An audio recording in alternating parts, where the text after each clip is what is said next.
Indonesia, salam Nusantara dan salam sampai Merauke dan sampai Pulau Rote. Mantaplah iman kita, mantaplah kasih kita, mantaplah pengharapan kita. Tentunya dalam Yesus Kristus menjadi Tuhan dan Juru Selamat kita dan Juru Selamat dunia.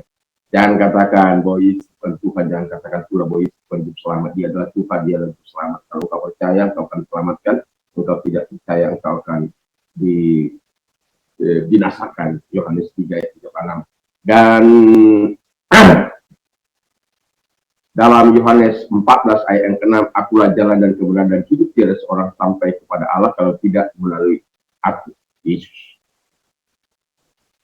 Dan Yesus mengatakan dalam 104 ayat 12, dan keselamatan tidak ada di dalam siapapun juga selain di dalam Dia, Yesus Kristus, karena di bawah kolong langit ini tidak ada nama lain yang diberikan kepada manusia olehnya kita diselamatkan. Mantap! Dan juga dalam Yohanes 3 ayat 16, karena begitu besar kasih Allah akan dunia ini sehingga Ia mengaruniakan Anaknya yang tunggal, supaya setiap orang percaya kepada Tuhan tidak binasa, melainkan peroleh hidup yang kekal. Puji nama Tuhan. Sebelumnya mari kita berdoa. Terima kasih Tuhan, biarlah kekuatan Tuhan, kekuatan Tuhan, kekuatan Roh Kudus, kekuatan iman, kekuatan doa akan terus menyertai hidup kami, sehingga di minggu pagi ini kami mempersiapkan hati kami untuk beribadah kepada Tuhan dan mendengarkan firman.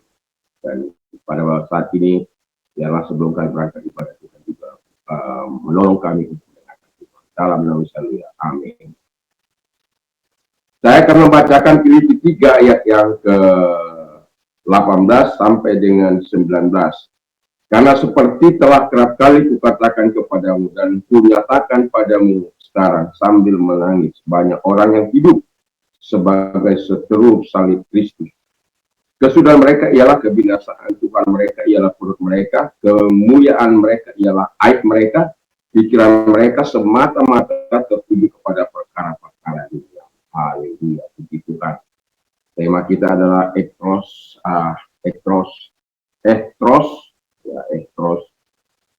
isti. Jadi musuh orang beriman.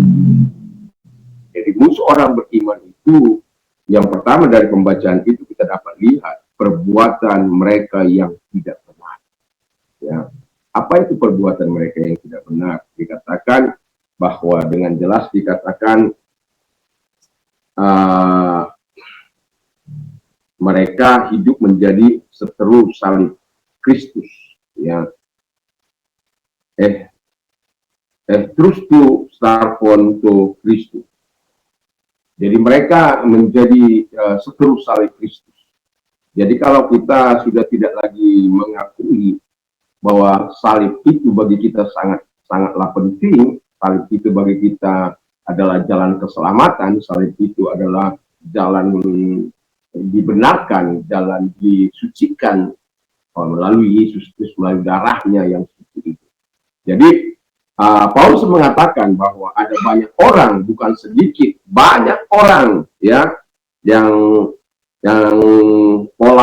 polakis, dan seringkali mereka melakukan, acap kali mereka melakukan hal-hal yang tidak menyenangkan hati Tuhan.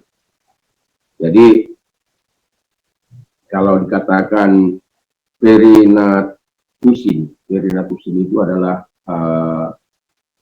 berjalan mondar-mandir, hidup, berperilaku, ya. Jadi kalau mereka berperilaku melawan salib Kristus, mondar-mandir di situ, berarti tidak ada lagi keinginan untuk bertobat, ya. Dan itu jangan kita lakukan.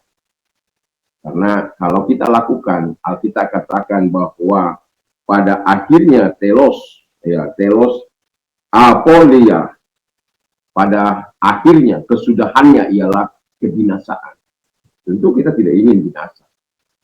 Tentu kita tidak ingin kita mengalami kehancuran. Apalah arti dunia ini hanya 70-80 tahun. Kalaupun seperti permintaan saya 120 tahun.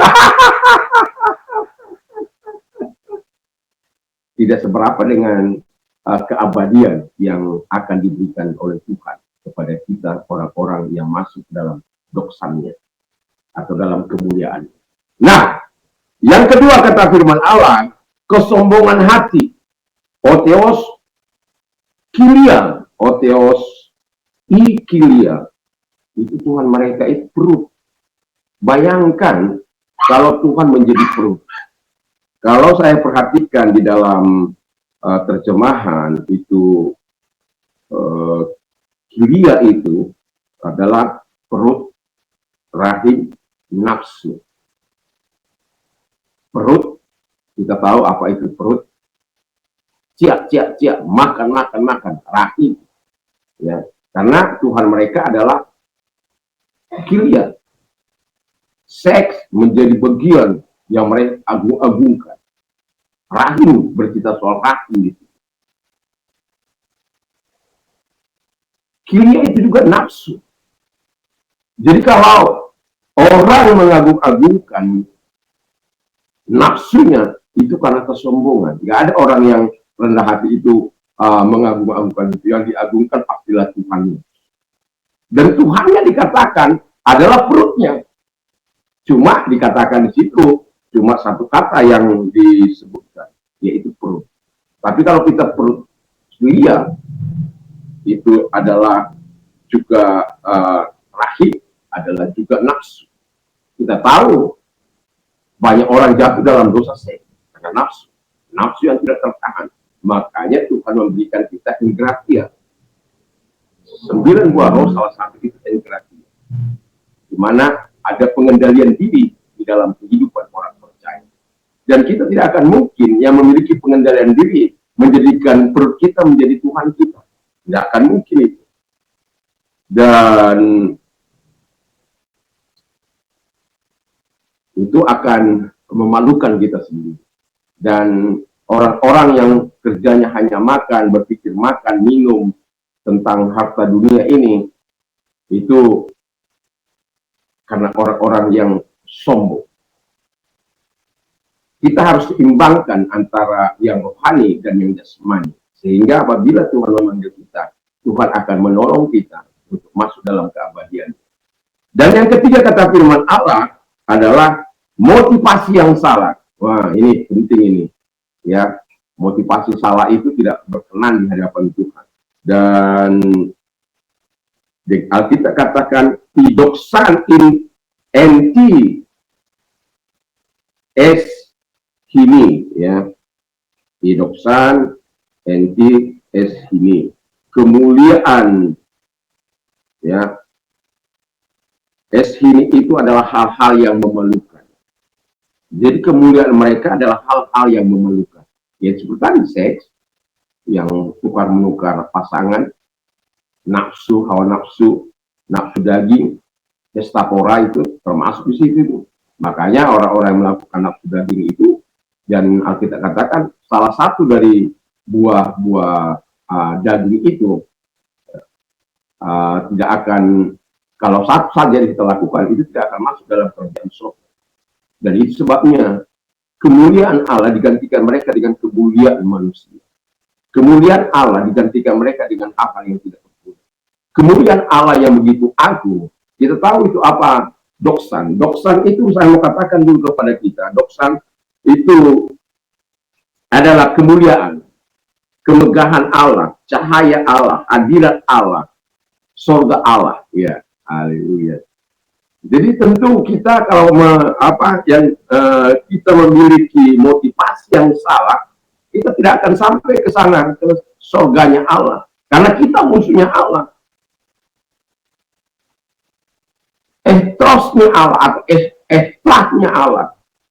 Kalau kita menjadi estrahnya Allah, tidak akan mungkin kita bisa masuk ke tempat itu. Karena apa?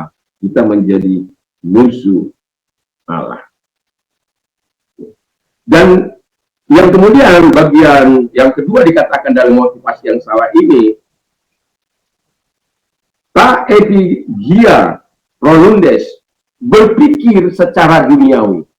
Kalau orang kan supaya kita Roma 12 ayat 2, supaya kita jangan menyesuaikan diri dengan dunia ini, tapi berubah oleh pembaharuan budi, supaya engkau tahu mana kehendak Allah, apa yang sempurna, yang berkenan, dan yang sempurna di hadapan Allah.